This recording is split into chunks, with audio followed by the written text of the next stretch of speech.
Halo semuanya, kita ketemu lagi di video kali ini yang akan membahas mengenai pembangunan perekonomian Indonesia, yang mana ini adalah materi dari kelas 8. Kita kembali lagi pada sejarah perekonomian Indonesia pada awal kemerdekaan. Awal kemerdekaan, Indonesia mengalami hiperinflasi atau angka inflasi yang tinggi.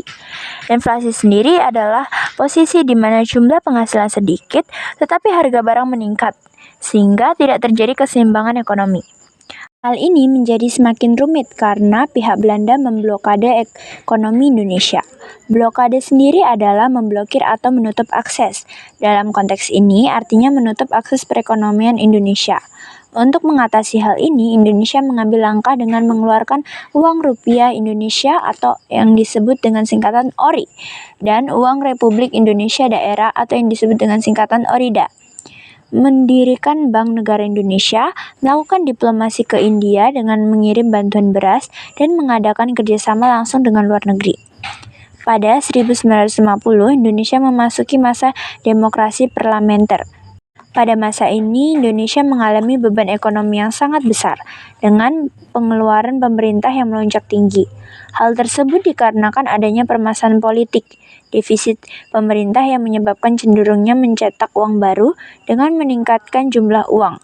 Sementara defisit adalah situasi di mana Indonesia mengalami penurunan SDM. Untuk mengatasi permasalahan ini, bangsa Indonesia mengambil langkah gunting Syarifuddin, yaitu memotong nilai uang menjadi setengahnya. Yang kedua adalah program Benteng, yang mana perekonomian Indonesia didominasi perusahaan luar negeri digantikan dengan perusahaan lokal. 9 tahun kemudian, Indonesia berada di situasi demokrasi terpimpin di bawah kekuasaan Presiden Soeharto. Sistem ini menganut etatisme, yang mana segalanya diatur oleh pemerintah.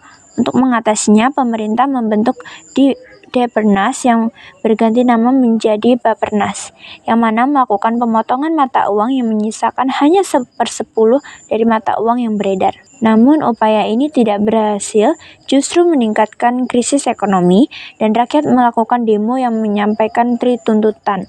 Dengan salah satu tuntutan adalah permintaan penurunan harga. Hingga tiba di masa Indonesia mengalami fase Orde Baru, yang mana pada fase ini hutang Indonesia mencapai 2, miliar dolar Amerika Serikat. Untuk mengatasi permasalahan ini, Indonesia melakukan program jangka pendek, yaitu rehabilitas dan stabilitas ekonomi.